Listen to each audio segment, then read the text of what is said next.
Hi, I'm Carla Robertson, and this is your Quick Shot. Today I want to talk about understanding your successes. You know, we have a tendency, because our brain vectors in on what has gone wrong, what is off, when we fail, what's bad, because for the human brain, bad looms larger than good.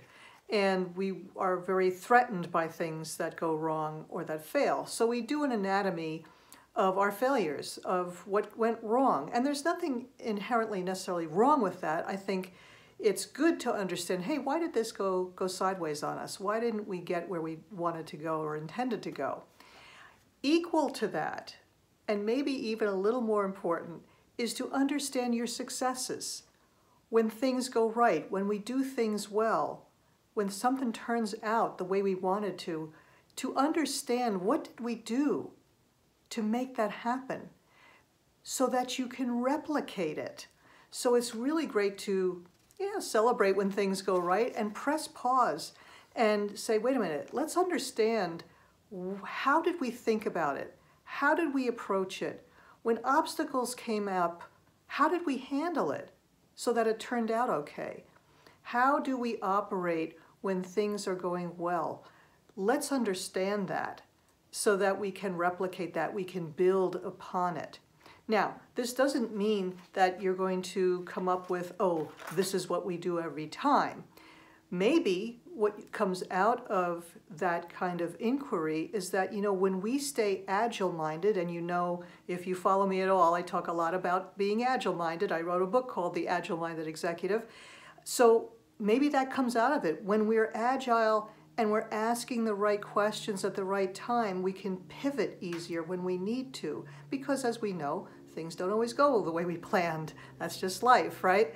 So it's always important to press pause, because when things go right or somebody gives us a compliment, we're like, I'll take it, and we're off to the next thing. It's really important to understand why you succeeded. What did you make a practice? And then you want to say, hey, is this something we want to make a habit of? How can we put this into practice and make this a habit for me, my team, our project team, whatever the case may be?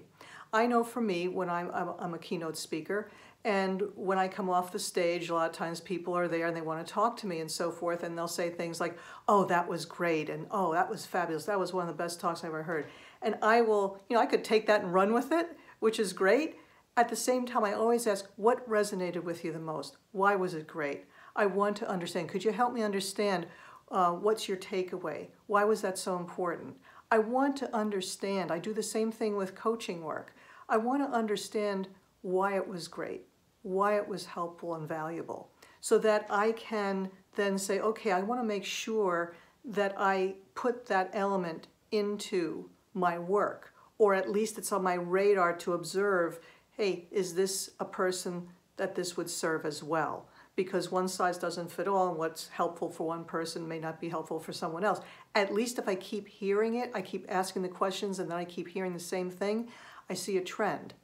So I can reasonably feel confident that this is something I should make sure is part of how I engage. So I'd love you to think about this and maybe shift gears, if you will, and start focusing on understanding why you succeed. I'm Carla Robertson, and that's your Quick Shot.